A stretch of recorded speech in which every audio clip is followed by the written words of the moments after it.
महाराज जी, जब हम प्रार्थना करते हैं फिर भी हमारी इच्छाएं पूरी नहीं होती और दूसरे को बिना प्रार्थना के सब कुछ मिल जाता है। महाराज जी, कैसी बात करते हो? उसने पूर्व में कर्म किया है तब उसको वैभव मिल रहा है। अब जो पाप कर्म कर रहा है उसका भोग उसको आगे मिलेगा।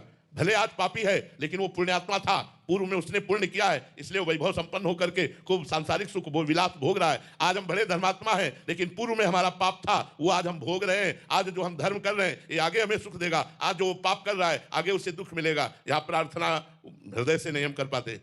हृदय से अगर प्रार्थना करें तो तत्काल उत्तर।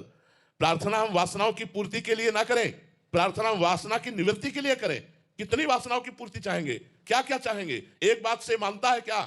अभी कहता है ये भोग ले तो ठीक है, वो मिल गया तो कहता है वो भोग ले। कितना भोगोगे? ये हम आपको बताएं, भगवान से प्रार्थना करो कि जेहि विधि प्रभु प्रसन्न मन होई, करुणा सागर कीजे सोई। प्रभु जिस तरह से आप हम पर प्रसन्न हो वैसे ही आप मुझे रखिए। यदि मुझे इस तरह रखने में आप राजी हैं तो मैं राजी हूं, बस कृपा करके आप मुझे सहन शक्ति दीजिए और अपना स्मरण दीजिए। भगवान का भजन होता रहे और दुख को सहता रहे, वो परम पद को प्राप्त हो जाता है। क्या भगवान से संसारिक नाशवान वस्तुएं मांगे, ये तो अपने आप आवेंगी। माया को सब कोई भजे, माधव भजे न कोई। जो माधव को भजे तो माया चेरी होए। भज के तो देखो भगवान को, क्या क्या कमी होती है? भजन करने वालों को क्या कमी रहती? कोई चाह नहीं रहती, फिर भी मारा घूमता है वैभव। इसलिए अभी हम आपको अंदर की बात बता दें, रहस्य की बात बता दें, बहुत ध्यान से सुनना। भगवान के मंदिर में जाके मांगना या अपने घर में भगवान से मांगना, दो बातें होंगी तो पूर्ण हो जाएगा, नहीं पूर्ण होगा। पहली बात, आपका भगवान से संबंध क्या है? आपने उस संबंध को माना कि नहीं माना, जाना कि नहीं जाना? अगर नहीं जाना तो नहीं पूर्ण होगी। दूसरी बात, आपका अनुष्ठान क्या है, आपका भजन क्या है, आपका साधन क्या है? साधना नहीं, संबंध नहीं, तो भगवान से इससे मांगो तो बिल्कुल नहीं सुनेंगे। भाव युक्त पुकार ही भगवान सुनते हैं।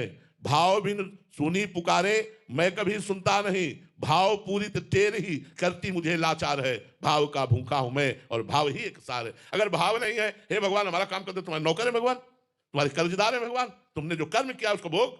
अगर भगवान से संबंध है, मेरे प्रभु मित्र हैं, मेरे प्रभु स्वामी हैं, मेरे प्रीतम है, तो आप उनसे कह सकते हैं यार सुनो बड़ी समस्या है, आपका ही दिया हुआ परिवार है, कुछ करो ना जुगाड़, तुम्हारे लिए तो कोई कवि है नहीं, अखिल कोटि ब्रह्मांडों के ईश्वर हो, यार हमारी बात बन जाएगी, तुम्हारा कुछ जाएगा नहीं, कृपा करो। ये प्यार से, हमारे दोस्त है तो हम दोस्त की तरह बात करते हैं, स्वामी है तो स्वामी की तरह बात करते हैं, पिता है तो पिता की तरह बात करते हैं, पुत्र है तो पुत्र की तरह बात करते हैं।